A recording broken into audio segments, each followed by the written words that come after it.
ஜபத்தோடு கூட நம்ம செய்திக்குள்ளாக கடந்து போகலாம்.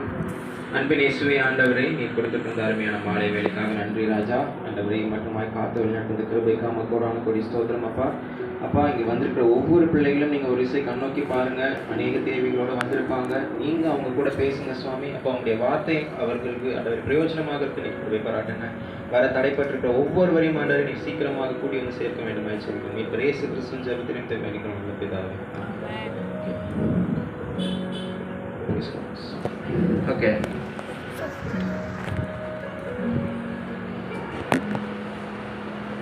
சரி. எத்தனை பேர் இந்த ஹெப்ரான் கூடுகைக்காக காத்திருந்தீங்க? 1 2 கெவின் சொன்னாதான் கை தூக்குவியா? சரி, எல்லாருமே இந்த ஹெப்ரான் கூடுகையை காத்திருந்தோம்ல. சரி, எத்தனை பேருக்கு காத்திருக்கிறது பிடிக்கும்? வெயிட் பண்ணிகிட்டே இருக்கிறது. நீ எவ்வளோ நேரம்னாலும் வெயிட் பண்ணுவ, சலிக்காமல் நிற்ப வெயிட் பண்ணிட்டு. ஓ சரி, அப்பப்போ கொஞ்சம் கஷ்டமாக இருக்கும், இருந்தாலும் அட்ஜஸ்ட் பண்ணு. சரி சரி. ஏன் இந்த கேள்வி கேட்டோம்னா, இந்த நாளுக்கு உண்டான வார்த்தை வந்து இந்த காத்திருப்பதை பற்றின வார்த்தை தான் நம்ம இன்னைக்கு தியானிக்க போகிறோம். என்னன்னா, காத்திருப்பதால் யாருக்கு காத்திருக்குன்னா, கர்த்தருக்கு காத்திருப்பதால் வரும் பலன். சரியா? Goodness in waiting for God. இதுதான் இன்னைக்கு நம்ம தியானிக்க போகிறோம். சரி, எங்கெங்கெல்லாம் நம்ம வெயிட் பண்ணுவோம்? சும்மா ஜென்ரலாக ஸ்டார்ட் பண்ணுவோம். ஃபஸ்ட்டு எங்கெங்கெல்லாம் வெயிட் பண்ணுவோம்? எங்கெல்லாம் காத்திருப்போம்? பஸ்ஸுக்காக காத்திருப்போம், ரிசல்ட் வரதுக்காக காத்திருப்போம், சேலரிக்காக காத்திருப்போம். வேலை பார்க்குற எல்லாருமே சேலரிக்காக தான் காத்திருப்போம்ல. எப்படா இந்த 1ஆம் தேதி வரும், மாதம் முடியும். சரி, எல்லாம் ஒவ்வொரு இடத்துலையும் எல்லாருமே லைஃப்பில் வந்து ஏதோ ஒரு விஷயத்துக்கு காத்திருப்போம்ல. ஏதோ ஒரு காரணத்துக்காக, ஏதோ ஒரு இடத்துல ஒரு விஷயத்துக்காக ரொம்ப நாள் காத்துக்கொண்டே இருப்போம். காத்திருந்து என்ன ஆகும்? சலிப்படையும் இல்லை. எவ்வளோ நாள் தான் நான் வெயிட் பண்ணுறது, எவ்வளோ நாள் நான் வெயிட் பண்ணிட்டு இருக்கேன், ஆண்டவருக்கு வந்து பார்க்குறாரா இல்லையா அப்படின்ற ஒரு கேள்வி வருங்க. ஒரு ஒரு ஏக்கம், ஒரு என்ன சொல்கிறது, ஒரு எதிர்பார்ப்போடு நம்ம இருந்து கொண்டே இருப்போம்ல. இப்படி தான் வந்து நம்ம மனுஷ வாழ்க்கை வந்து நகர்ந்து கொண்டே இருக்கும். ஆனால் ஒரு விஷயம் மட்டும் நம்ம உணர்ந்து கொள்ளணும். மற்ற விஷயங்களுக்காக காத்திருக்கிறதுங்கிறது வந்து வேற. மற்ற யாருக்கோ காத்திருக்கிறது இல்லை, மற்ற காரியங்களுக்கு, பஸ்ஸுக்காக, நீங்கள் சொன்ன மாதிரி பஸ்ஸுக்காக காத்திருக்கிறது, ஒரு டிக்கெட் கவுண்டரில் டிக்கெட் எடுக்கிறதுக்கு காத்திருக்கிறது, இல்லை ஒரு கடையில் போய் பொருள் வாங்குறதுக்காக காத்திருக்கிறது, இதெல்லாம் வந்து ஒரு பெரிய விஷயம் கிடையாது. ஆனால் நீங்கள் கர்த்தருக்கு காத்திருக்கும் போது அது எப்படி இருக்குன்னு சொன்னால், அது வந்து ஒரு பெரிய ஒரு பலனை உங்களுக்கு உங்கள் லைஃப்பில் தரும். நீதிமொழிகள் 13:12 இப்படியாக சொல்லுது: நெடுங்காலமாய் காத்திருக்குதல் இருதயத்தை இளைக்கப்படும், விரும்பினது வரும்போது ஜீவ விருட்சம்னா ஒன்றும் இல்லை. ஜீவ விருட்சங்கிறது வந்து ஃப்ரூட் ஆஃப் லைஃப் அப்படின்னு சொல்லுவாங்க இங்கிலீஷில். ஃப்ரூட் ஆஃப் லைஃப்னா, லைஃப்னா என்ன? வாழ்க்கை. அதுக்கு வந்து முடிவே இல்லைன்றதை தான் அதுக்குண்டான அர்த்தம். நம்ம நெடுங்காலமாக காத்திருக்கிறோம் அப்படின்னா, எப்படி சொல்கிறது, ஒரு விஷயத்துக்காக ரொம்ப நாள் காத்துக்கொண்டே இருக்கிறோம். அப்போ வந்து நம்ம அது கிடைக்குது அப்படிங்கிறப்போ அது வந்து ஒரு ஃப்ரூட் ஆஃப் லைஃப். அதுக்கு வந்து முடிவே இல்லை. அது வந்து எப்பவுமே ஒரு சந்தோஷத்தோடையே நம்ம அதை வந்து எக்ஸ்பீரியன்ஸ் பண்ணுவோம் அப்படிங்கிற ஒரு விஷயம் தான் இந்த வசனத்தில் சொல்லப்படுது. சரியா? ஸோ கர்த்தருக்கு காத்திருக்கும் காலம் வந்து எப்படிப்பட்ட காலம் அப்படின்னு சொன்னால், அது வந்து ஒரு விஷயத்தை பெற்றுக்கொள்ளக்கூடிய காலம் இல்லை. உதாரணத்துக்கு சொல்லணும்னா, நான் இப்போ ஒரு கடைக்கு போகிறேன், எனக்கு முன்னாடி 2 பேர் நிற்கிறாங்க, எனக்கு பொருள் வாங்குறதுக்கு நிற்கிறாங்க.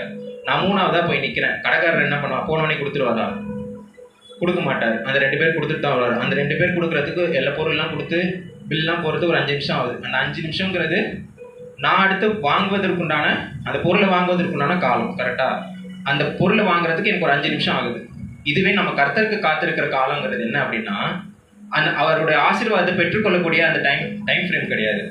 இப்போ எனக்கு ஒரு வேலை வேணும்னு நான் சொல்லி நான் 2 வருஷம் காத்திருக்கேன், ஆண்டவருக்காக காத்திருக்கிறேன் அப்படின்னா, இந்த 2 வருஷங்கிறது ஆண்டவர் எனக்கு வேலை கொடுக்கணுங்கிறதுக்காக காத்திருக்கக்கூடிய காலம் கிடையாது. அது என்ன காலம் அப்படின்னு சொன்னால், அவர் நம்மளை என்னவா மாற்றணும்னு நினைக்கிறாரோ அதற்குண்டான காலம். நான் சொன்னது புரிஞ்சுதா?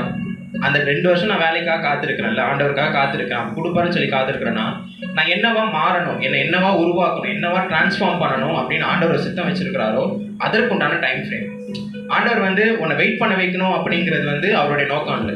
நீ காத்திருக்கணும், நீ கிடப்பிலே தான் கிடக்கணும் அப்படிங்கிறது அவருடைய எண்ணம் இல்லை. எனக்கு உண்டான தேவையை எனக்கு கொடுக்கணுங்கிறது தான் அவருடைய எண்ணம்.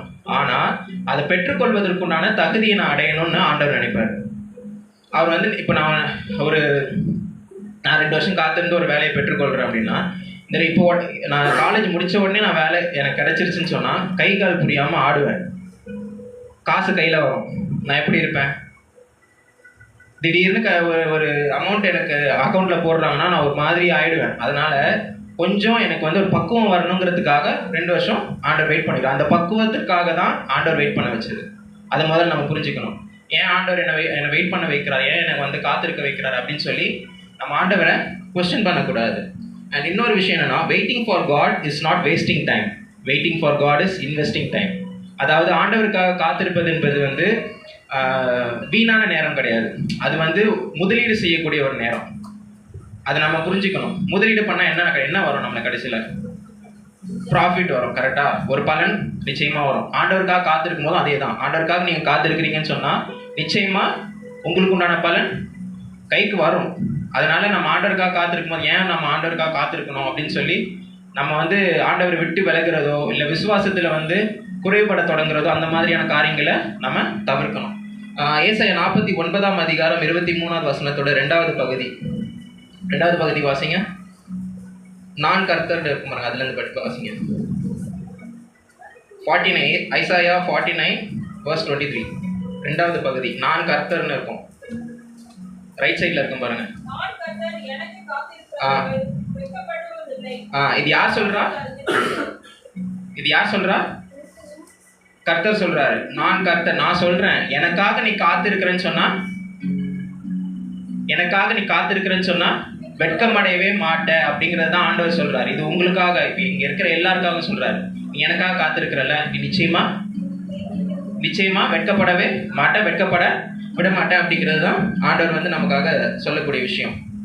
சரி, இந்த தியானத்தில் வந்து ஒரு மூணு பகுதியாக பிரிச்சிருக்கேன். அதில் முதலாவது வந்து என்ன பார்த்தீங்கன்னா, waiting on God reminds us that God is in control. அதாவது கர்த்தருக்கு காத்திருப்பது வந்து நாம் அவரோட கட்டுப்பாட்டில் இருக்கிறோம் அப்படிங்கிறத வந்து நினைவுபடுத்திக்கிட்டே இருக்கும். நம்ம ஒரு விஷயத்துக்காக ஆண்டவர் காத்திருக்கிறோம் அப்படின்னா நாம் இன்னுமே அவரோட கண்ட்ரோலில் தான் இருக்கோம். நம்ம வந்து இண்டிபெண்ட் இல்லை, நம்ம வந்து ரொம்ப தனிமையாக நம்ம வந்து நம்மளே எல்லாமே செஞ்சுக்கணும் அப்படின்ற ஒரு காரணம் இல்லை. நம்ம ஆண்டவருக்காக காத்திருக்கிறோம் அப்படிங்கிறத வந்து நினைவுபடுத்திக்கிட்டே இருக்கும். அதனால தான் சில நேரம் ஆண்டவர் வந்து காத்திருக்க வைப்பார். சரியா? ஸோ நான் ஏற்கனவே சொல்கிற மாதிரி தான், கிறிஸ்டியன் லைஃப் வந்து இண்டிபெண்ட் லைஃபா? Christian life is always depend life. யாரை டிபெண்ட் பண்ணியிருக்கணும்னா ஆண்டவர்கிட்ட தான். நம்ம இப்போ ஒரு உதாரணத்துக்கு சொன்னோம்னா, இப்போ ஒரு சின்ன பிள்ளை இருக்குன்னு வச்சுக்கோங்களேன். வீட்டில் ஒரு குழந்தை வந்து ஸ்கூல் போகிற குழந்தை இருக்குன்னு வச்சுக்கோங்களேன். ஒரு சின்ன விஷயமான அம்மா நான் இதை எழுதவா, அப்பா நான் இதை எழுதவா, இது நான் இந்த ஹோம்ஒர்க் முடிச்சிட்டேன், அடுத்த ஹோம்ஒர்க் எழுதணுமா வேணாமா இப்படின்னு கேட்டுக்கிட்டே இருந்தா ஒரு கட்டம் வரைக்கும் ஓகே எழுதுன்னுவாங்க. அதுக்கப்புறம் இதெல்லாம் உனக்கே தெரியாதா, உனக்கு ஹோம்ஒர்க் பண்ணணுன்றது உன்னோட கடமை தானே, இது எதுக்கு நீ என்கிட்ட கேட்குறேன்னு கடிந்து கொள்வாங்க. கரெக்டாக? ஆனால் ஆண்டவர் அப்படி கிடையாது. நான் செய்யக்கூடிய ஒவ்வொரு சின்ன விஷயத்தையும் நான் ஆண்டவர்கிட்ட கேட்டேன்னா அவர் சந்தோஷப்படுவார். அவர் வந்து கடிந்து கொள்ளவே மாட்டார். நான் சின்ன விஷயத்துக்கும் நான் அவரை சார்ந்து இருக்கிறேன், நான் அவரை டிபெண்ட் பண்ணியிருக்கிறேன். ஆண்டவரே, நான் இப்போ இந்த ஒரு கடைக்கு போகிறேன், ஒரு பொருள் வாங்குறதுக்காக போகிறேன், நீங்கள் என் கூட இருங்க அப்படின்னு சொன்னால் அவர் என்ன சொல்லுவார்? அவர் சந்தோஷப்படுவார். என் பிள்ளை வந்து ஒரு கடைக்கு போகும்போது கூட என்ன நினைச்சிருக்கு, அதனால தான் அந்த பிள்ளை வந்து என்னை வந்து என்கிட்ட சொல்லிக்கிட்டு போகுது. வீட்டில் வந்து நம்ம வெளியே போகிறப்ப அம்மா அப்பா கிட்ட சில நேரம் சொல்லாமல் கூட போவோம், கோவப்படுவாங்க, சில நேரம் எதுவும் சொல்ல மாட்டாங்க. ஆனால் ஆண்டவர்கிட்ட வந்து ஒரு சின்ன விஷயத்துக்கும் நம்ம அவரை சார்ந்து இருக்கிறோம் அப்படின்னா அவர் வந்து எப்பொழுதுமே சந்தோஷம் தான் படுவார். உங்களுக்கு உண்டான நன்மைகளை வந்து அவர் அதிகரித்து கொண்டே இருப்பார். சரி, இதில் வந்து நம்மளுக்கு காமனாக ஒரு கொஸ்டின் வந்து எழும்போம். என்ன கொஸ்டின் அப்படின்னா, இப்படி காத்திருக்கக்கூடிய நேரத்தில் நம்ம என்ன செய்யணும் தோணலை. இப்போ நம்ம ஒரு பஸ்ஸில் ட்ராவல் பண்ணுறோம், இப்போ ஊருக்கு போகிறோன்னு வச்சுக்கோங்க. பஸ்ஸில் ட்ரெயினில் ட்ராவல் பண்ணோம், ஒரு 5-6 மணி நேரம் ஆகுது. 6 மணி நேரம் கழிச்சா நம்ம ஊருக்கு போகிறோம். அந்த காத்திருக்கக்கூடிய நேரத்தில் நம்ம என்ன செய்வோம்? பாட்டு கேட்போம். சிலர் வந்து ஏதாவது சர்மன்ஸ், ஏதாவது செய்திகள் இருந்தால் அதை கேட்டுட்டு வருவாங்க. சிலர் வந்து புக்கு வாசிப்பாங்க, சிலர் ஏதாவது படம் பார்ப்பாங்க, சிலர் கேம்ஸ் ஆடுவாங்க, சிலர் தூங்கிட்டே வருவாங்க. இந்த மாதிரி ஏதாவது பண்ணிட்டு வருவாங்க. ஏன்னா நேரத்தை இந்த வெயிட்டிங் பீரியடில் என்ன பண்ணணும்னு தெரியாது. அதனால என்ன பண்ணுவாங்க, இதெல்லாம் பண்ணுவாங்க. ஸோ இந்த மாதிரியான கேள்வி நமக்கு வருதுல்ல, அதுக்கு வந்து வேதம் என்ன சொல்லுது அப்படின்னு பார்ப்போம். சங்கீதம் 130 5-6 வசனம். சங்கீதம் சாம்ஸ் 130 verse 5 and 6. 5வது வசனம் முதல்ல வாசிங்க. ஆ ம் ஓகே போதும். கர்த்தருக்கு காத்திருக்கிறேன். அடுத்து என் ஆத்துமா காத்திருக்கிறது அவரோட வார்த்தைக்காக நான் காத்திருக்கிறேன் அப்படின்னு சொல்றேன். 6வது வசனம் வாசிங்க.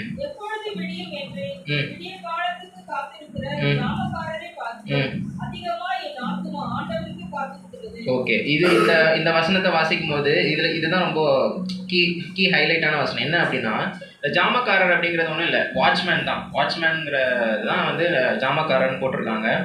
அதாவது இப்போ ஒரு செக்யூரிட்டி போட்டிருக்காங்க, ஒரு நகைக்கடையில் செக்யூரிட்டி நைட் வாட்ச்மேன் போட்டிருக்காங்க வச்சுக்கோங்களேன். அவர் எதற்காக காத்திருப்பாரு? எக்ஸாக்ட்லி. எதுக்காக காத்திருப்பாருன்னா, எப்போ விடியும் காத்திருப்பாரு. கரெக்டா? அவருக்கு வந்து நைட்டு வந்து காவல் காக்குறாரு. அவருக்கு என்ன எக்ஸ்பெக்ட் பண்ணுவாரு? எப்படா வீட்டுக்கு போகணும்னு எதிர்பார்ப்பாரு. இதுதான் அவரோட எக்ஸ்பெக்டேஷன். ஓகேவா? ஆனால் இந்த எக்ஸ்பெக்டேஷன் இருக்கிறப்போ, அந்த இப்போ ஒரு 10 மணிக்கு வராருன்னு வச்சுக்கோங்க. காலையில் 6 மணிக்கு அவர் டியூட்டி முடிஞ்சு போகலாம். இந்த 10லேருந்து 6 மணி வரைக்கும் அவர் என்ன பண்ணலாம்? தூங்கலாமா? சரி தூங்கலாம். நீ சொல்ற மாதிரி தூங்கலாம்னு வச்சுக்கோ. அடுத்து என்ன பண்ணலாம்? அவர் அந்த 10 PM to 6 AM வரைக்கும் அவர் என்ன பண்ணலாம்? அந்த வாட்ச்மேன் சொல்லுங்க. சும்மா ஜென்ரல் கொஸ்டின் தானே இது. இந்த வாட்ச்மேன் எஃப்எம் போட்டு பாட்டு கேட்கலாம். சரி, ஓகே. அப்புறம் அவர் எதுக்காக நியமிக்கப்பட்டிருக்காரு? முதல்ல எதுக்கு? காவல் காக்கிறதுக்காக நியமிக்கப்பட்டிருக்காரு. அப்ப அவர் என்ன பண்ணணும்? ஜாக்கிரதையா இருக்கணும், காஷியஸா இருக்கணும். யாராவது வரானா, திருடங்கிட்ட என்ன வரானா, இல்லை ஏதாவது அசம்பாவிதம் நடக்குதான்னு காஷியஸா இருக்கணும். ஒருத்தன் என்ன தூங்கணுங்கிறான், பாட்டு கேட்கணும். அவனோட வேலை என்ன? ஜாக்கிரதையா இருக்கணும். அதற்காக தான் அவன் நியமிக்கப்பட்டிருக்கான். அவனோட வேலை அது. புரியுதா? ஒரு ஜாமக்காரனோட வேலை காவல் காக்கிறது. அதை அவன் செய்யணும். இந்த இடப்பட்ட டைம் பீரியட்ல நம்மளோட வேலை என்ன? நம்ம ஒரு விஷயத்துக்காக காத்திருக்கிறோம்ப்பா.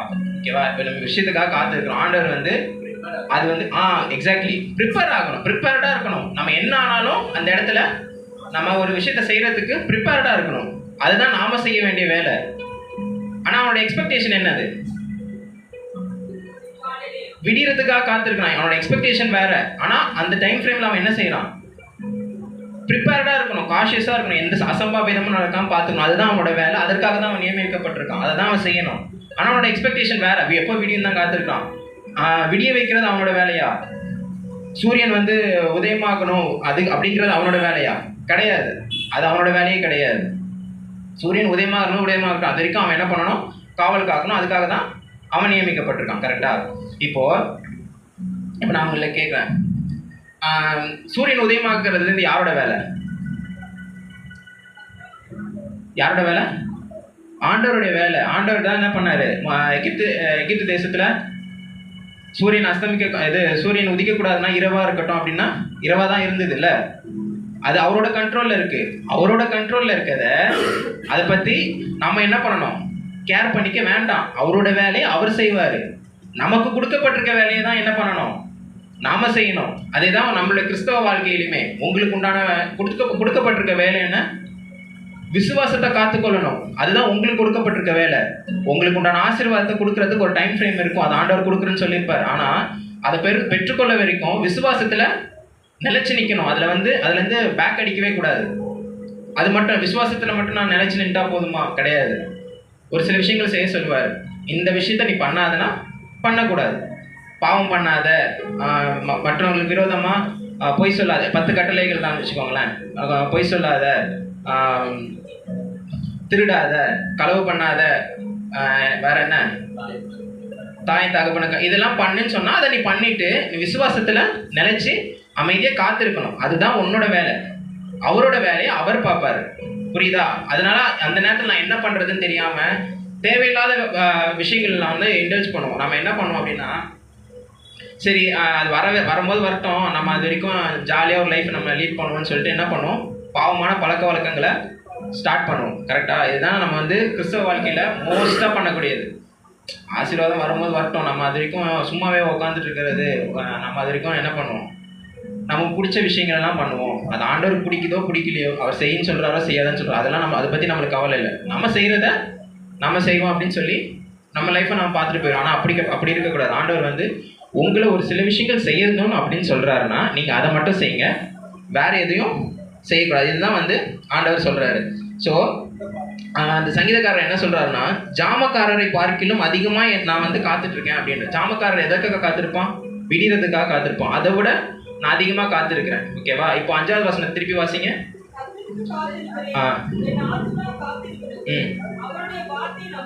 ஓகே, எப்படி காத்திருக்கணும்? ஆண்டோடைய வார்த்தைக்காக காத்திருக்கணும். ஜாமக்காரரை பார்க்கிலும் அதிகமாக வந்து அவருடைய வார்த்தைக்காக, அவருக்காக நம்ம காத்திருக்கணும். நாமளே துருன்னு போயிட்டு என்ன பண்ணக்கூடாது. அவர் ஒரு விஷயத்த செஞ்சுட்டு இருப்பாரு, போயிட்டு மொத்தத்தையும் நம்ம என்ன பண்ணுவோம்? கொலாப்ஸ் பண்ணி விட்டுருவோம். கொலாப்ஸ் பண்ணால் என்ன ஆகும்? திருப்பி ஃபர்ஸ்ட்லேருந்து ஸ்டார்டிங்லேருந்து பில்ட் பண்ணணும். அந்த மாதிரியான சிச்சுவேஷனுக்கு போனால் இன்னும் டிலே ஆக தான் செய்யும். அதனால் என்ன பண்ணணும் அப்படின்னா, நம்ம அமைதியாக காத்திருக்கணும். ஆனால் ஆண்டவர் நமக்கு என்ன செய்யணும்னு சொன்னாரோ அதை மட்டும் செஞ்சுட்டு காத்திருக்கணும். ஆனால் அந்த இடத்துல நம்ம எப்படி இருக்கணும்? அலர்ட்டாக இருக்கணும். ஒரு ஜாமக்காரன் எப்படி இருக்கான்? காஷியஸாக இருக்கானா? எந்த தப்பும் நடக்காமல் எந்த பிரச்சனைகளும் இல்லாமல் பார்த்துக்கிறானா? அதை செய்கிறானா? அதை தான் நாம் செய்யணும்.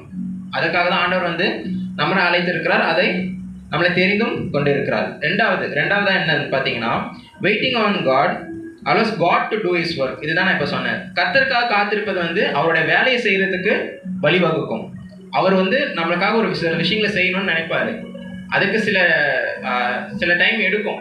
ஓகேவா? ஆனால் அந்த டைம் ஃப்ரேமில் நம்ம காத்திருக்கும் போது என்ன பண்ணோம் அப்படின்னா, அவர் அந்த விஷயங்களை செய்கிறதுக்கு வந்து ஈஸியாகும். அந்த வேலையை செஞ்சு முடிக்கிறதுக்கு ஈஸியாகும். நம்ம வந்து துருத்துக்கு முன்னாடி போயிட்டு முந்திரி கொட்டை மாதிரி என்ன பண்ணுவோம்? அது அவர் செஞ்சால் லேட் ஆகிடும், அதனால் நம்மளே செய்வோம்னு சொல்லி செஞ்சுட்டு இருப்போம். ஆனால் என்ன ஆகும்? கடைசியில் கொலாப்ஸ் தான் ஆகும். அவர் நம்ம வாழ்க்கையில் செய்யணும்னு முடிவு பண்ணிட்டாங்கன்னா அவர் கையில் விட்டுறணும். அப்போ தான் அவர் நமக்காக பெஸ்ட்டான ஒரு விஷயத்த செய்வார். வில்லியம் கேரி எத்தனை பேர் கேள்விப்பட்டிருக்கீங்க? வில்லியம் கேரி அப்படிங்கிற ஒரு மனுஷனை பற்றி கேள்விப்பட்டிருக்கீங்களா? ஸ்கூல் ஸ்டூடெண்ட்ஸ்லாம் வந்திருப்பாரு, அவர் பேர்லாம் சொல்லியிருப்பாங்க. மிஷினரி தான். ஒரு பாட்னிஸ்ட்டும் கூட. அவர் வந்து இந்த டிஸ்கிரிப்ஷன் ஆஃப் இந்தியன் பிளான்ஸ் அப்படின்ற ஒரு புக்கு வந்து எழுதியிருக்காரு. பாட்னிஸ்ட். அவர் பாட்னி, ஜுவாலஜிலாம் பாட்னிலாம் படிச்சிருப்பீங்களா? அதில் வந்துருப்பார். ஓகேவா? ஸோ அவர் வந்து என்ன பண்ணுறாருன்னா, 1793 வந்து அவர் வந்து யூகே சார்ந்தவர். 1793 1793 இந்தியாவுக்கு வராரு ஊழியம் செய்கிறதுக்காக. ஊழியம் செய்ய வரும்போது இங்கே இந்தியாவில் உள்ள இந்த செடி தாவரங்கள் இதை பற்றிலாம் ரிசர்ச் பண்ணி ஒரு புக் எழுதுறாரு. ஓகேவா? அப்போது அவர் ஊழியம் செய்கிறதுக்காக தான் வந்தார். எப்போ? 1793 கல்கட்டாவில் வராரு. அவருடைய முதல் ஆத்து மாதம் எப்போ நடந்தது தெரியுமா? முதல் ஆத்து மாதம் எப்போ நடந்தது தெரியுமா?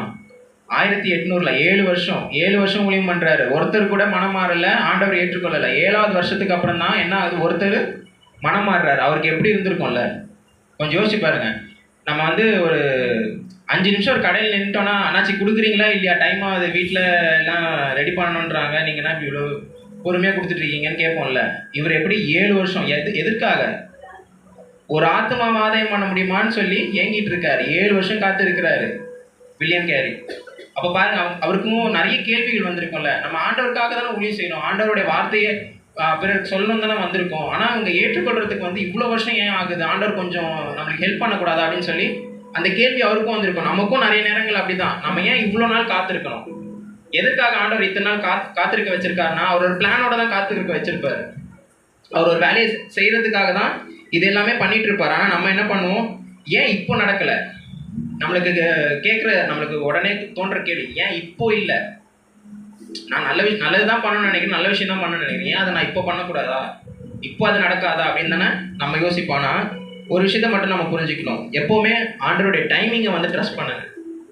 Trust in God's timing. அவரோட டைமிங் எப்போவுமே பர்ஃபெக்டாக தான் இருக்கும். முன்ன பின்னலாம் இல்லை, பர்ஃபெக்ட்னா பர்ஃபெக்ட். அதில் வந்து கொஞ்சம் கூட இந்த இம்மி அளவுன்னு அது கூட அப்படி இப்படிலாம் போகாது. பர்ஃபெக்டாக என்ன கொடுக்கணும், எப்போ கொடுக்கணும்னோ அவருக்கு தெரியும். அந்த நேரத்தில் கரெக்டாக கொடுப்பார். ஆபகுக் 2வது அதிகாரம் எடுங்க. கொஞ்சம் ஃபாஸ்ட்டாக போகலாம், டைம் ஆயிடுச்சு. ஆபகுக் 2வது அதிகாரம் 1வது வசனம் வாசிங்க டக்குன்னு.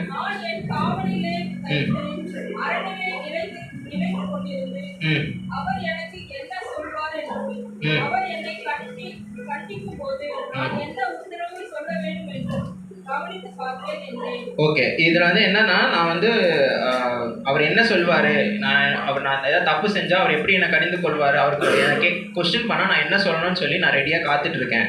2வது வசனம்.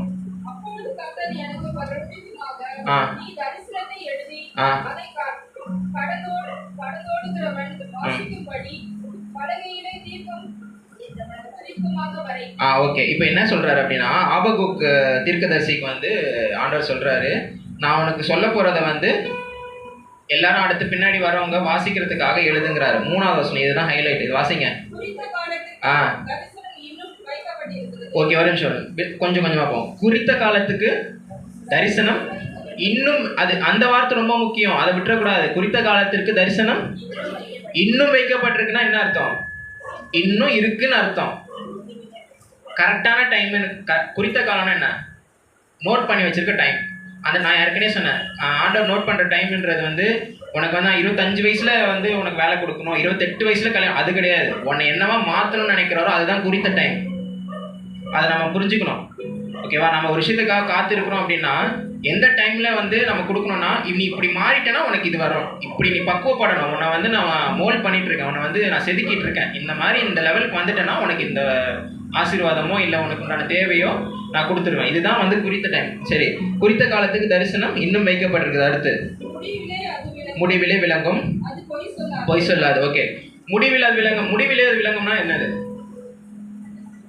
குறித்த காலம் தான் முடிவு. கரெக்டான டைம்ல கொடுப்பேன்னு சொன்னா முடிவில் அது கண்டிப்பா விளங்கும், கண்டிப்பா நடக்கும். அடுத்து, அது பொய் சொல்லாது. அது வந்து பொய் கிடையாது, அது வந்து உண்மை. அடுத்து,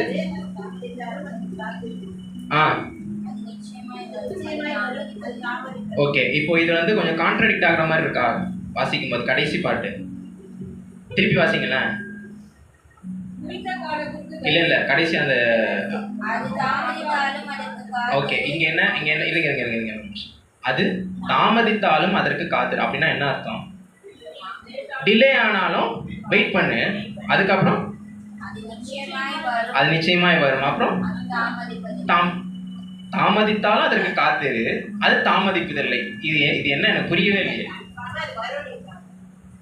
இது வந்து எனக்கு இந்த கொஸ்டின் எனக்கு வந்தது. நான் தான் என்ன ஏன் இது புரியலையே அப்படின்னு சொல்லி யோசிச்சப்போ எனக்கு உணர்த்தின ஒரு விஷயம். முதல்ல வர்றது வந்து மனிதனோட பெர்ஸ்பெக்டிவ், என்னோட பாயிண்ட் ஆஃப் வியூ. தாமதித்தாலும் அதற்கு காத்திருனா, லேட் ஆயிடுச்சுனாலும் நீ வெயிட் பண்ண. நான் தான் லேட் ஆயிடுச்சு ஆண்டவரேன்னு இருக்கேன். அவருக்கு அது லேட் இல்லையே. அவரோட பெர்ஸ்பெக்டிவ்ல எல்லாமே பர்ஃபெக்டாக தான் நடந்துட்டு இருக்கு. நான் தான் எனக்கு லேட் ஆயிடுச்சு ஆண்டவரே, எனக்கு தாங்கன்னு சொல்லி நான் என்ன பண்ணிட்டு இருக்கேன்? கெஞ்சிட்டு இருக்கேன், கதறிட்டு இருக்கேன். அவர் என்ன சொல்றாரு? சரிப்பா, லேட் ஆனாலும் கொஞ்சம் வெயிட் பண்ண அப்படிங்கிறாரு. அடுத்தது, அது நிச்சயமா வரும். லேட் ஆனா என்னப்பா வரப்போதுப்பா உனக்கு அப்படிங்கிறாரு. அடுத்து, தாமதிப்பதில்லை. அப்படின்னா என்ன அர்த்தம்? டிலே ஆகாது. அவரோட பெர்ஸ்பெக்டிவ்ல டிலேங்கிறதே கிடையாது. அவரோட அகராதியில தாமதம், லேட்டு, டிலே அப்படிங்கிறது ஒரு வார்த்தையே கிடையாது. அவருக்கு எல்லாமே பர்ஃபெக்ட் தான், கரெக்டானது, கரெக்டான டைம் இப்படிதான்.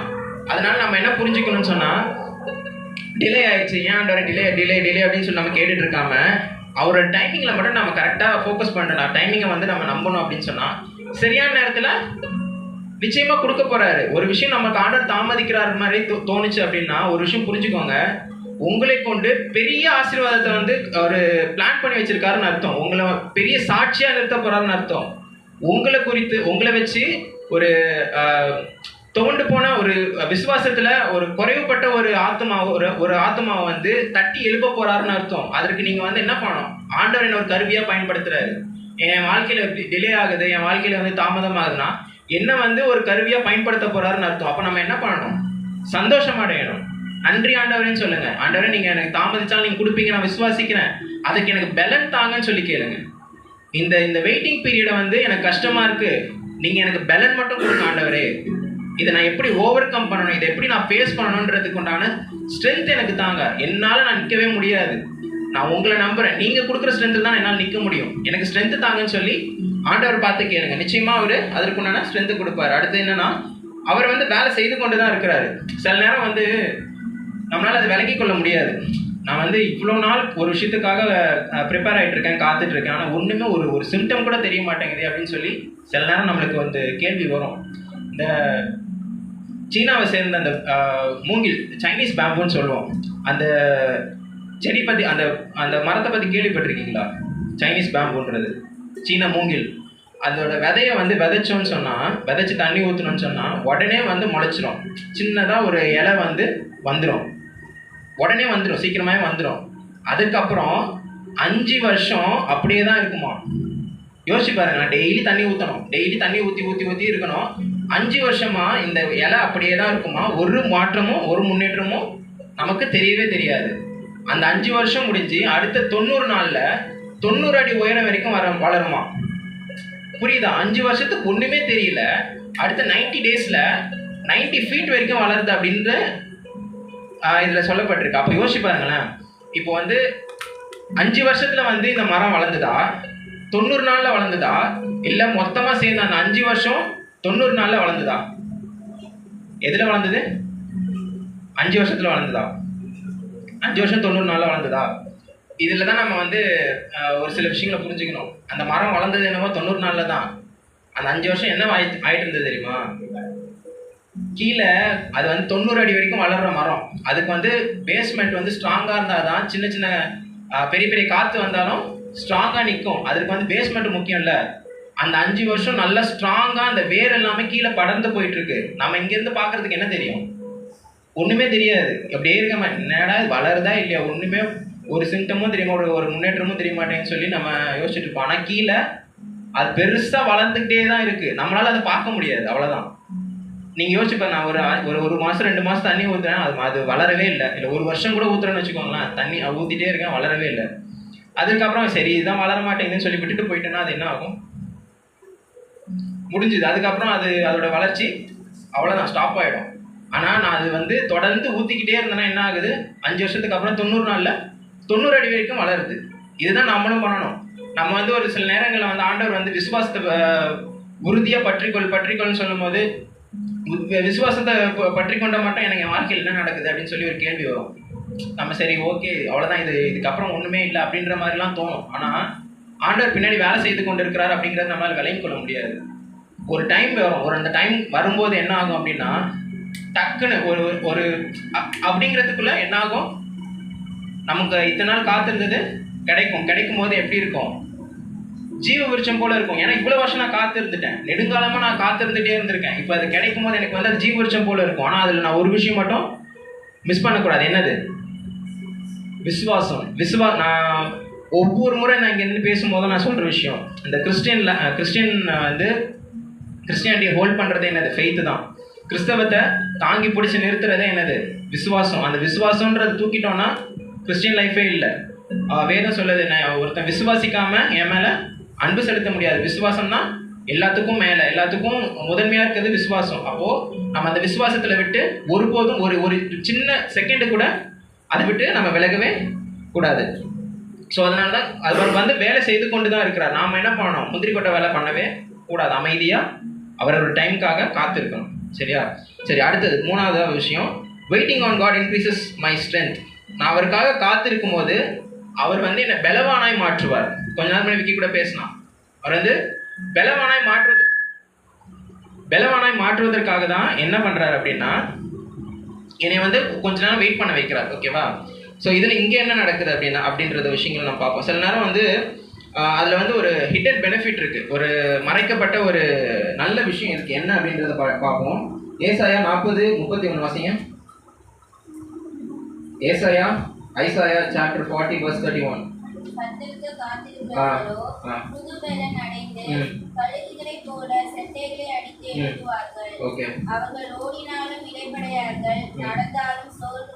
ஓகே, இங்க எந்த பறவை பத்தி கொடுத்துருக்காங்க?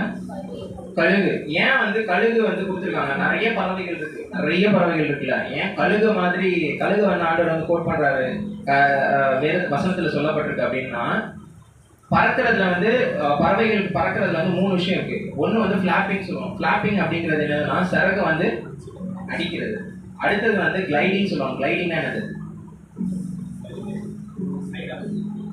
சிறகு வந்து அடிக்காது, இப்படியே போறது கிளைடிங். அடுத்தது சோரிங் சொல்லுவாங்க. சோரிங்னா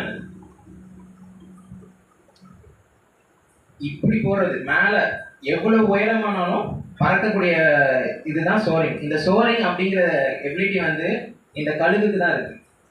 இந்த கழுகு அது அது சார்ந்த ஒரு சில பறவைகளுக்கு மட்டும்தான், அந்த இனத்தை சார்ந்த சில பறவைகளுக்கு மட்டும்தான் அந்த சோரிங் கேப்பபிலிட்டி இருக்கு. சிறகு எல்லா பறவையும் அடிக்கும் தான். கிளைடிங் வந்து ஒரு ஹைட்டுக்கு போனதுக்கு அப்புறமா எல்லா பறவைகளும் சிறகு அப்படியே வச்சுட்டு போவாங்க. காக்கா கூட இந்த ஹைட்ல கூட நம்ம அப்படியே போறதெல்லாம் பார்த்துருக்கோம்ல, இப்படி அடிக்காம சும்மா போறதை பார்த்துருக்கோம். ஆனா கழுகுகளால் மட்டும்தான் எவ்வளவு உயரமா இருந்தாலும், எவ்வளவு பிரச்சனைகள் இருந்து டர்புலன்ஸ் அது இதுன்னு வாங்கல, இதெல்லாம் எவ்வளவு பிரச்சனைகள் இருந்தாலும் அதால இப்படி மேல் நோக்கி போய்கொண்டே இருக்க முடியும். அதனால தான் இங்க வசனத்துல வந்து ஆண்டவர் கழுகை வந்து கோட் பண்ணியிருக்காரு. கர்த்தருக்கு காத்திருக்கிறவர்கள் கழுகுகளை போல சட்டைகளை எடுத்து உயர இறங்குவார்கள். அப்ப நம்ம கர்த்தருக்காக காத்திருக்கும் போது கழுகு மாதிரி மேல போவோமா? சும்மா கொஞ்சம் அப்படியே போயிட்டு அப்படியே அப்படியே அடிச்சுட்டே போயிட்டு அப்படியே இப்படியே சுத்துறது கிடையாது. மேல மேல போகிறதுக்கு நம்ம என்ன பண்ணணும்னா முதல்ல கர்த்தருக்காக காத்திருக்கணும். அதனாலதான் வந்து இந்த வசனத்துல வந்து கழுகை வந்து மென்ஷன் பண்ணியிருக்காங்க. சரியா? சரி, ஒரு சின்ன ஒரு உதாரணம் சொல்றேன். ஒரு காளான் வந்து உருவாகிறதுக்கு எவ்வளவு நேரம் ஆகும்? ஒரு காளான் உருவாகிறதுக்கு எவ்வளவு நேரம் ஆகும்? ஒரே நாள். நேற்று பெஞ்ச மழையில முளைச்ச காளான் சொல்லுவோம்ல, ஒரு நாள் மழை பெஞ்சு நேற்று நல்லா மழை பெஞ்சா பார்த்தீங்கன்னா இங்கே ஏதாவது காளான் முளைச்சிருக்கோம். ஸோ அது வரத்துக்கு வந்து ஒரு நாள் தான் தேவைப்படும். ஆனால் அதோட லைஃப் டைம் எவ்வளோ தெரியுமா? லைஃப் டைம் வந்து ஒரு சில நாட்கள்ல இருந்து 2 வாரம் மேக்ஸிமம் போனால் 2 வாரம். ஓகேவா? ஆனால் அந்த இங்கிலீஷ்ல ஓக் ட்ரீன்னு சொல்லுவாங்க. அது கருவேல மரம்னு இருக்குல்ல, பார்த்துருக்கீங்களா? கருவேல மரம் அது இல்லை, அது வந்து நீ சொல்ற சீம கருவேலம் அது இல்லை, இது கருவேல மரம். ஓக் ட்ரீன்னு சொல்லுவாங்க இங்கிலீஷ்ல. அது வந்து பார்த்தீங்கன்னாலே பெருசா இருக்கும், அப்படியே ஜிஜாண்டிக்கா இருக்கும். அதை பார்க்கும் போதே அந்த மரம் வந்து கொஞ்சம் கொஞ்சமா சின்ன சின்னதாக தான் வளரும். ஆனால் அதோட லைஃப் டைம் எவ்வளோ தெரியுமா? 600 வருஷம். நினச்சி பார்க்க முடியாது. 600 வருஷம் ஒரு மரம் வளர்ந்தா எப்படி இருக்கும்? அதுதான் அதோட லைஃப் டைம். அப்படிப்பட்ட மரம் மாதிரி வளரணும்னா கொஞ்சம் கொஞ்சமா வந்தாலும் நம்ம என்ன பண்ணோம்? காளான் மாதிரி இருந்துடக்கூடாது. எப்படி இருக்கணும்? கருவேல மரம் மாதிரி இருக்கணும். கரெக்டு. ஸோ அதனால நம்ம வந்து சின்ன சின்னதாக கொஞ்சம் கொஞ்சம் இன்ச்சு தான் மூவ் ஆகுது அப்படிங்கிறதுனால நம்ம வந்து என்ன பண்ணிடக்கூடாது? சோர்ந்து போயிடக்கூடாது. நம்ம அப்படி சின்ன சின்னதாக மூவ் பண்ணாலும் எங்க கொண்டு வந்து ஆண்டவர் விட போறாருன்னா ஒரு பெரிய ஒரு உச்சத்துல தான் நம்ம வந்து நிச்சயமா கொண்டு வந்து விட போறாரு. வேதத்துல வந்து ஒரு கேரக்டர் வந்து ஒரு உதாரணமா எடுத்துக்கலாம். யோசேப்பு எத்தனை பேர் தெரியும்? எல்லாத்துக்கும் முன்னாடி வீட்டுக்குள்ள பேசணும். யோசேப்பு எல்லாருக்குமே தெரியும். யோசேப்புனாலே என்ன பேர் என்ன? சொப்பனக்காரன். யோசேப்புனாலே சொப்பனக்காரன் தான். அவனுக்கு வந்து எத்தனை வயசுல வந்து சொப்பனம் அவனுக்கு கொடுக்கப்பட்டது? சொப்பனம் சொல்லப்பட தரிசனம் எத்தனை வருஷம், எந்த வயசுல அவனுக்கு கொடுக்கப்பட்டது? 17 வயசுல அவனுக்கு கொடுக்கப்பட்டது. அப்போ வந்து 17 வயசுல ஒரு யோசிப்பான். 17 வயசுல பையன் எப்படி இருப்பான்? ஒரு டீனேஜ் பையன் எப்படி இருப்பான்? விளையாட்டுத்தனமா இருப்பான். அதுவும் பேரண்ட்ஸ் வந்து ரொம்ப செல்லம் கொடுத்து வச்சிருந்தாங்கன்னா எப்படி இருப்பான்? ஒரு வேலையும் செய்ய மாட்டான், எல்லாமே அவங்களே செய்வாங்க, அப்பா அம்மாவே செஞ்சு கொடுத்துருவாங்க. அவன் வந்து ஒரு விவரமே தெரியாம அவன் படிச்சு ஆளையே சுத்திட்டு இருப்பான் இல்ல. அந்த மாதிரி வயசுல தான் யோசேப்புக்கு வந்து அந்த தரிசனம் கொடுக்கப்பட்டது. ஆனா அவனுக்கு தரிசனம் நிறைவேறின வயசு எவ்வளவு தெரியுமா? அவனுக்கு கொடுக்கப்பட்ட தரிசனம் அது நிறைவேறின வயசு என்ன தெரியுமா? சொல்லு கரெக்டா? 30 வயசு. 30 வயசுல தான் அது வந்து நிறைவேறுது. அவங்க காத்திருந்த காலம் 13 வருஷம். ஏன் 13 வருஷம் அவனை காத்திருக்க வைக்கணும்? ஒரு சிம்பிளான தரிசனம் தான். அவனோட அரிக்கட்டு நிமிர்ந்து நிக்குது. அவனுடைய சகோதரர்கள் அரிக்கட்டுலாம் என்ன பண்ணிருக்கு? அவனை பார்த்து இப்படி வணங்குற மாதிரி இருக்கு. இது சிம்பிளா இருந்துச்சு. சரி, எனக்கு இந்த தரிசனம் வந்தது, எல்லாம் வாங்க லைனா நில்லுங்க, என்ன வந்து நான் இந்த மாதிரி சொப்பனம் கண்டேன், நான் நிக்கிறேன், என் முன்னாடி எல்லாம் வந்து வணங்குங்கன்னா அவங்க அண்ணன் என்ன பண்ணுவாங்க? காது மேலே வச்சு போட அண்ணன் இருப்பான். கரெக்டா? ஏன்னா அவன் அப்படிதான் இருந்தான். சின்ன பையன். அவன் பேசுறதையும் அவன் செய்யறதையும் யாரும் பெருசா மதிக்கவே மாட்டாங்க. ஆனா அந்த தரிசனம் நிறைவேற்றணும் அப்படின்னு ஆண்டவரோட திட்டம். அப்போ அவன் என்ன பண்ணணும்? ப்ரிப்பேர் ஆகணும். இந்த தரிசனம் வந்து அவன் வாழ்க்கையில நிறைவேறணும்னா அவன் ப்ரிப்பேர் ஆகணும். அதற்காக எடுத்துக்கொள்ளப்பட்ட டைம் ஃப்ரேம் தான் என்னது? 13 வருஷங்கிறது. ஓகேவா? சரி, இல்லை வசனம் மட்டும் நம்ம ஃபுல்லா நல்ல டெப்தா போக வேண்டாம். வசனம் மட்டும் நான் கோட் பண்றேன். அவனுக்கு அந்த தரிசனம் கொடுக்கப்பட்டது வந்து ஆதியாகமம் 37:7 வசனம் முதல்ல வாசிங்க. Genesis chapter 37 verse 7. அப்பொழுது என்னுடைய அரிக்கட்டை நிமிர்ந்தது, உங்கள் அரிக்கட்டுகள் என் அரிக்கட்டை சுற்றி வணங்கி நின்றது என்றார். ஓகே, இது வந்து 7வது வசனமா? அடுத்து 9வது வசனத்தோட 2வது பகுதி. நான் இன்னும் ஒரு சொப்பனத்தை கண்டேன். சூரியனும் சந்திரனும் 11 நட்சத்திரங்களும் என்னை வணங்கினது என்றான். ஓகே, சூரியனும் சந்திரனும் 11 நட்சத்திரம்ன்றது மீன் பண்றது என்ன? சகோதரர்கள். ஓகேவா? ரெண்டு ரெண்டு சொப்பனத்துக்கும் ஒரே அர்த்தம் தான். அது நினைச்சிருந்தா அடுத்த நாளே போய் சொல்லிட்டு முடிச்சுட்டு போயிருக்கலாம், சிம்பிளா முடிச்சுட்டு போயிருக்கலாம்ல. எதுக்காக இத்தனை வருஷம் காத்திருக்கணும்? அந்த காத்திருக்கக்கூடிய டைம் ஃப்ரேம்ல தான் அவன் என்ன பண்றாங்கன்னா, அவனுக்கு ஆண்டவர் வந்து ப்ரிப்பேர் பண்றாரு. அந்த ப்ராசஸ் எப்படிலாம் நடக்குது அப்படின்றத பார்ப்போம். சரியா? முதல்ல ஆதியாகமம் 39ஆம் அதிகாரம் 1, 2, 3, 4வது வசனம் மட்டும் வாசிங்க. 1, 2, 3 வீட்டுல வாசிங்க. அவனை தனக்கு ஊழியக்காரனும் தன் வீட்டுக்கு விசாரணைக்காரனுமாக்கி தனக்கு உண்டான யாவற்றையும் அவனுக்கு ஒப்புவித்தான். யாரு எங்க தெரியுமா இது நடக்குது? யோசேப்பு வந்து சகோதரர்கள் வந்து வித்துடுறாங்க. அவன் வந்து எகிப்துக்கு வந்து அடிமையாக கொண்டு வரப்படுறான். அங்க வந்து போத்திபார் அப்படிங்கிற ஒருத்தரோட வீட்டில் வந்து இருக்கான். அங்கே என்ன நடக்குது அப்படின்னா, ஃபர்ஸ்ட் ஒரு சின்ன அட்மினிஸ்ட்ரேஷன் பார்த்துக்கிறதுக்கு அவனுக்கு ஒரு சான்ஸ் கிடைக்குது. என்னன்னா, வீட்டோட அட்மினிஸ்ட்ரேஷன் இதாப்பா பார்த்துக்கணும் அப்படின்னு சொல்லி போத்திபார் சொல்றாரு. ஓகேவா? இதுதான் இங்கே நடக்குது. அவன் எப்படிப்பட்ட பையனா இருக்கான்? ஒரு சின்ன சுட்டி பையன் மாதிரி இருக்கான். பெருசா எதுவும் இல்லை. ஆனால் அவனை ப்ரிப்பேர் பண்ணணுன்றதுக்காக தான் என்ன பண்றாருன்னா, இவ்வளோ கஷ்டங்கள் அவன் ஃபேஸ் பண்ணணும். அதனால தான் என்ன பண்றாருன்னா, இங்க வந்ததுக்கு அப்புறமா வீட்டோட அட்மினிஸ்ட்ரேஷன் யாராவது யோசிப்பாங்க, அடிமையா ஒருத்தனை கூப்பிட்டு போறாங்க. அவனை கூப்பிட்டு போயிட்டு வீட்டுலாம் மொத்தமா நீ தான் பாத்துக்கிறோம், நீ தான் வீட்டுக்கு ஹெட் அப்படின்னு எப்படி இருக்கும் அவங்களுக்கு? ஒண்ணுமே புரியாது இல்ல. அந்த மாதிரி சுச்சுவேஷன் தான். ஏன்னா கொஞ்சம் கொஞ்சமா தான் கொண்டு போறாரு. ஃபர்ஸ்ட் ஒரு வீட்டோட அட்மினிஸ்ட்ரேஷன். அடுத்தது 39ஆம் அதிகாரம் 21, 22வது வசனம் வாசிங்க. சிறைச்சாலை தலைவன் சிறைச்சாலையில் வைக்கப்பட்ட யாவரையும் யோசேப்பின் கையிலே ஒப்புவித்தான். அங்கே அவர்கள் செய்வது எல்லாவற்றையும் யோசேப்பு செய்வித்தான். ஓகே, இப்போ ஃபர்ஸ்ட் என்ன பார்த்தோம்? போத்திபாரோட வீட்டுல விசாரிப்புக்காரனா இருந்தான். அடுத்தது அங்கே விசாரிப்புக்காரனா இருக்கும்போது அங்கேயும் உனக்கு ஒரு பிரச்சனை நடக்குது. ஒரு பொய் குற்றச்சாட்டு போட்டு அவன் ஜெயிலுக்கு அனுப்புறாங்க. ஜெயில போயிட்டு அங்க எப்படி இருக்கான்? ஜெயிலையும் அங்க எப்படி இருக்கான்னா விசாரிப்புக்காரனா தான் இருக்கான். அடுத்து ஃபர்ஸ்ட் ஒரு வீட்டோட நிர்வாகத்தை பார்த்துக்கிட்டான். அடுத்து ஒரு ஜெயிலோட நிர்வாகம். வீட்டோட நிர்வாகத்தும் ஜெயிலோட நிர்வாகத்தோட கம்பேர் பண்ணா எது பெருசு? ஏன்னா ஜெயில நிறைய பேர் இருப்பாங்க, வீட்டுல கொஞ்சம் பேர் தான். ஒரு சின்ன அட்மினிஸ்ட்ரேஷன் பார்த்துக்கிட்டான். அடுத்தது ஒரு பெரிய அட்மினிஸ்ட்ரேஷனை பார்த்துக்கிறான். அடுத்தது ஆதியாகமம் 41, 40, 41 40வது வசனம் வாசிங்க. நீ என் அரண்மனைக்கு அதிகாரியா இருப்பாய். உன் வாக்கின்படியே என் ஜனங்கள் எல்லாரும் அடங்கி நடக்க கடவார்கள். சிங்காசனத்தின் மாத்திரம் முன்னிலும் நான் பெரியவனா இருப்பேன் என்றான். ஓகே, அடுத்தீங்க எகிப்துக்கே அதிபதியா மாறுறான். ஜஸ்ட் இமேஜின் பண்ணுங்க, ஒருத்தன் சகோதரர்களுக்கு எல்லாம் சேர்ந்து ஒரு அடிமையா விற்கப்படுறான். அவன் அடிமையா தான் வரான். வந்த உடனே ஃபர்ஸ்ட் ஒரு வீட்டோட சின்ன அட்மினிஸ்ட்ரேஷனை பார்த்துக்கலாம். ஓகேவா? இதுதான் ப்ரிப்பரேஷன். காட்ஸ் ப்ரிப்பரேஷன் வந்து நம்ம நினைச்சு கூட பார்க்க மாட்டோம். எப்படியா இது நடக்குது, என்ன நடக்குதுன்னு ஒண்ணுமே புரியாது. ஆனா அப்படிதான் நடத்துவார். சில நேரங்கள்ல வந்து நம்மளால விளங்கிக் கொள்ளவே முடியாது. நம்ம வாழ்க்கையில என்ன நடக்குதுன்னே புரியாது.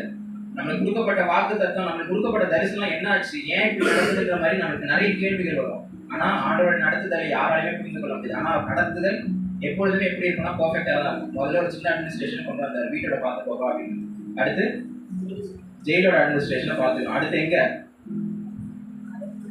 அரண்மனைனா ராஜாவுக்கு அடுத்தபடியா பிரைம் மினிஸ்டர் மாதிரி ஒரு ராஜா இருக்காருன்னா அடுத்தபடியா ராஜாவுக்கு அடுத்தபடியா அவன் தான் இருக்கான். அப்படின்னா மொத்த எகிப்து தேசத்தோட அட்மினிஸ்ட்ரேஷனும் பார்த்துக்கிறதுக்கு அவனை ப்ரிப்பேர் பண்ணிட்டார் ஆர்டர். இப்போ இதுக்கு அப்புறம் தான் தரிசனம் வந்து நிறைவேறுது. எங்க அப்படின்னா ஆதியாகமம் 42:6.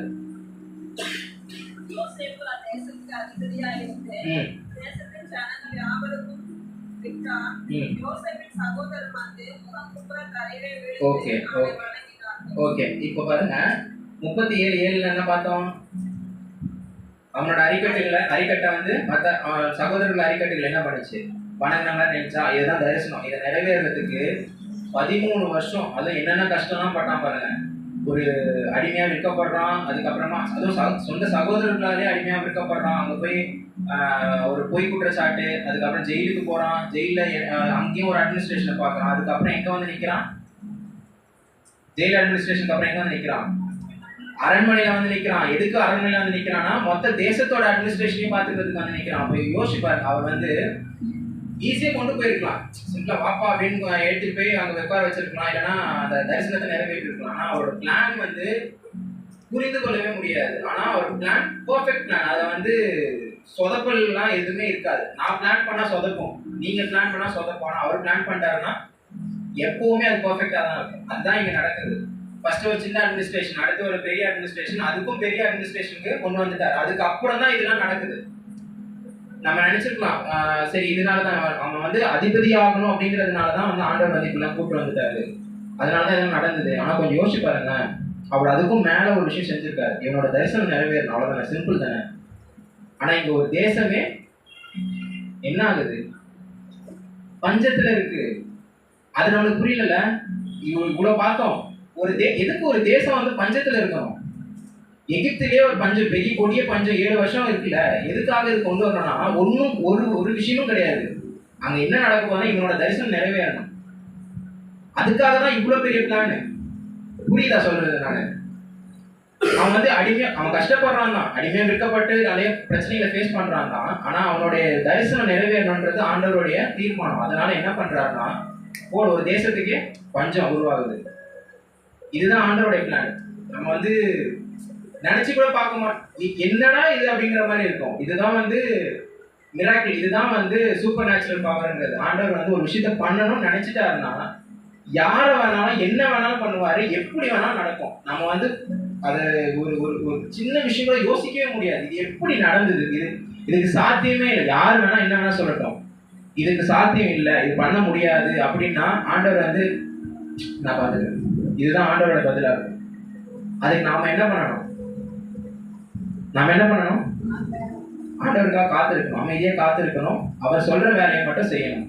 இங்க என்ன பண்றான் யோசேப்பு, அவன் நினைச்சிருந்தானா அவன் போத்திபரோட மனைவி அவனை வந்து பாவத்துக்கு உட்படதான் பாவம் பண்ணிட்டு அவன் பாட்டு ஜாலியா அவன் பாட்டு போயிருக்கலாம்.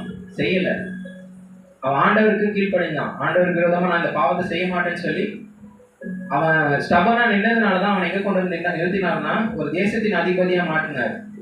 அவனுக்கு கொடுக்கப்பட்ட தரிசனத்தையும் நிறைவேற்றினார். அதுதான் வந்து ஆண்டவர் வந்து நமக்கு கொடுக்கப்பட்டிருக்க வேலை. அந்த வேலையை தான் நாம செய்யணும். அதுதான் வந்து நம்ம செய்ய வேண்டிய ஒரு வேலையாக இருக்கிறது. நம்ம சரி ஒரு சம்மரைஸ் பண்ணிடுவோம். 3 விஷயம் பார்த்தோம். என்ன? ஃபர்ஸ்ட் வெயிட்டிங் ஆன் காட், கர்த்தருக்காக காத்திருப்பது, நாம அவரோட கட்டுப்பாட்டில் இருக்கணும்ன்றதை நினைவுபடுத்தோம் முதல்ல. 2வது கர்த்தருக்காக காத்திருப்பது அவர் வேலையை செய்ய வழிவகுக்கும். 2வது 3வது கர்த்தருக்கு காத்திருப்பது நம்மை பலவானாய் மாற்றும். இந்த 3 விஷயத்தை தான் இன்னைக்கு நம்ம தியானிக்கும்படியா ஆண்டவர் கொடுத்திருக்கிறாரு. அதனாலதான் நம்ம இதை பற்றி இன்னைக்கு தியானிச்சிருக்கோம். ஸோ அதனால நம்ம சொல்றது ஒன்னே ஒண்ணுதான், நம்ம ஒரு விஷயத்துக்காக காத்திருக்கணும்னு சொல்லி சோர்வடையாதீங்க. அவர் வந்து வைக்கிறாருன்னு சொன்னா நிச்சயமா உங்களுக்கு வந்து பெருசா ஏதோ செய்ய போறாருன்னு அர்த்தம். அது வந்து நம்ம இப்போ புரிஞ்சு கொள்ளவே முடியாது. யோசேப்போட வாழ்க்கையில் நடந்த மாதிரி தான். அவர் என்ன பண்றாரு ஏது பண்றாரு ஒண்ணுமே தெரியாது. ஆனா அவரோட பிளான் எல்லாமே பர்ஃபெக்டா இருக்கும். நம்ம வந்து குறுக்க போகுது குழப்பி விடாம இருந்தா அதுவே அவர் பெரிய ஹெல்ப்பா இருக்கும். ஸோ இதுதான் நான் வந்து நம்ம தியானிக்கிறோம். ஸோ ஒரு 2 நிமிஷம் எல்லாரும் சொல்லுங்க.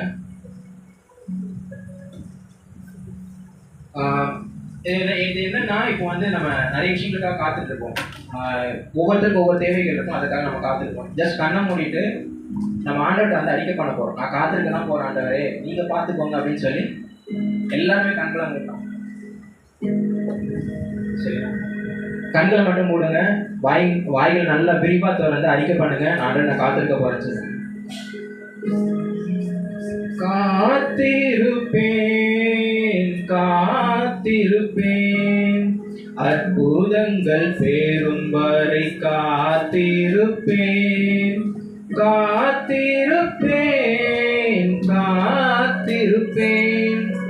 அற்புதங்கள் பேரும் வரை காத்திருப்பேன். கர்த்தருக்கு காத்திருப்போம், வெட்கப்பட்டு போவதில்லை, நிச்சயமாய் முடிவு உண்டு, நம்பிக்கை வீண் போகாது. கர்த்தருக்கு காத்திருப்போம், வெட்கப்பட்டு போவதில்லை, நிச்சயமாய் முடிவு உண்டு, நம்பிக்கை வீண் போகாது. காத்திருப்பேன்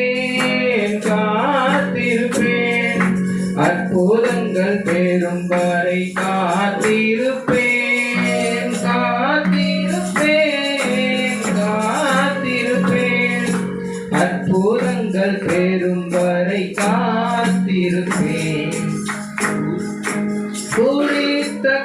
காலத்திலே தரிசனம் நிறைவேற்றுவார். குறித்த காலத்திலே தரிசனம் நிறைவேற்றுவார். பொய் சொல்லாது நிச்சயம் வரும், தாமதித்தாலும் அதற்காய் காத்திருப்பேன். பொய் சொல்லாது நிச்சயம் வரும், தாமதித்தாலும் அதற்காய் காத்திருப்பேன். காத்திருப்பேன், காத்திருப்பேன், அற்புதங்கள் தேடும் வரை காத்திருப்பேன். காத்திருப்பேன், காத்திருப்பேன், அற்புதங்கள் தேடும் வரை காத்திருப்பேன். ஆமான்பின் பரலோக தேவனே, அப்பா நாங்க உங்களுக்காக காத்திருக்கிறோம் ராஜா. ஆண்டவரே, எங்கள் தேவைகள் எவ்வளவோ இருக்குது ஆண்டவரே. அப்பா நாங்க எவ்வளோ விஷயங்களுக்காக காத்து கொண்டு இருக்கிறோம் சுவாமி. அப்பா அது எல்லாமே நீங்க அறிந்திருக்கிறீங்க. இந்த இடத்துல நாங்க ஒரு விஷயத்தை அறிக்கை செய்கிறோம் சுவாமி. அப்பா நாங்க உங்களுக்காக காத்திருக்கிறோம். நாங்க மனுஷங்களுக்காக காத்திருக்கல, நாங்க இந்த உலகத்துல உள்ள யாருக்காகவும் காத்திருக்கல ஆண்டவரே. நாங்க உங்களுக்காக காத்திருக்கிறோம்.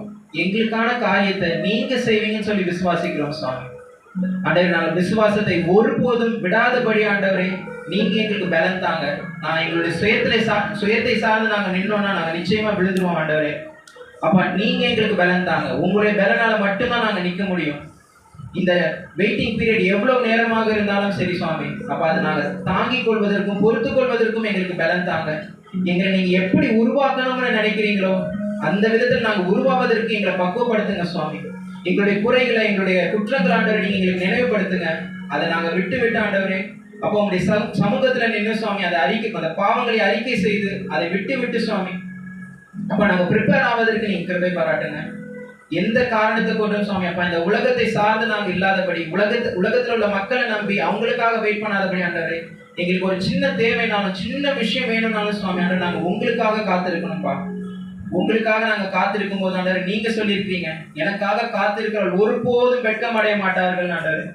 அப்ப நாங்க வெட்கம் அடையாதபடி நீங்க பார்த்து கொள்ளுங்க. இந்த உலகத்தார் என்ன வேணா சொல்லலாம் ஆண்டவர், இது நடக்காது, இது முடியாது, இதுக்காக வெயிட் பண்றது வேஸ்ட்னு சொல்லலாம் சுவாமி. ஆனா அப்பா ஆண்டவரே உங்களுக்காக நாங்க காத்திருக்கிறோம். நீங்க எங்களுக்கு கொடுத்திருக்க வேலையை நாங்க செய்து கொண்டே ஆண்டவரே உங்களுக்காக மாத்திரமே காத்திருக்கிறோம். நீங்க எங்களை பொறுப்பெடுத்து வழி நடத்துறீங்க ஆண்டவரே. அப்பா நாங்க இந்த 8 வருஷம் சுவாமி அப்பா இந்த ஹெப்ரான் கூடுகை நடத்தி அந்த 9வது வருஷத்துக்குள்ள அடி எடுத்து வைத்திருக்கிறோம் ஆண்டவரே. நீங்க அநேக நேரங்களில் சில நேரம் நாங்க சோர்ந்து போயிருக்கலாம், சில நேரம் எங்களை உற்சாகப்படுத்திருக்கிறீங்க, சில நேரத்தில் ஆண்டவரே அப்பா இங்க ஆட்கள் இல்லாத ஒரு சூழ்நிலை கூட நாங்க பார்த்திருக்கோம் ஆண்டவரே. ஆனா இம்மட்டுமா எங்களை வழி நடத்தி வந்த தேவன் இனிமேலும் ஆண்டவர் நீங்க வழி நடத்துவீங்கன்னு சொல்லி விசுவாசிக்கிறோம் ஆண்டவரே. அப்பா நாங்க பேசக்கூடிய வார்த்தைகளோ ஆண்டவரே, எங்களுடைய தியானமோ சுவாமி அப்பா இந்த ஆராதனையோ ஆண்டவரே அப்பா அது உமக்கு மாத்திரமே பிரியமாகட்டும். அப்பா உண்மை பிரியப்படுத்துறதுக்கு மாத்திரமே நாங்க இதை செய்யணும். வேற எந்த காரணத்துக்காகவும் நாங்க இதை செய்யாதபடி ஆண்டவரே நீங்க எங்க கூட இருந்து வழி நடத்துங்க. நாங்க வலப்பக்கம் இடப்பக்கமும் சாயும் போது ஆண்டவர் வழி இதுவே என்று சொல்வதற்கான என் தேவன் நீங்க எங்க கூட இருந்து வழி நடத்த வேண்டுமாய் ஜெபிக்கிறேன் சுவாமி. அப்பா இந்த இடத்தை எங்களுக்கு திறந்து கொடுத்த ஆண்டிக்காக ஜெபிக்கிறேன் சுவாமி. அப்பா அண்ணனுக்காக அக்காவுக்காக ஜெபிக்கிறேன் சுவாமி. அப்பா அவங்களை ஆசீர்வதிங்க ஆண்டவரே.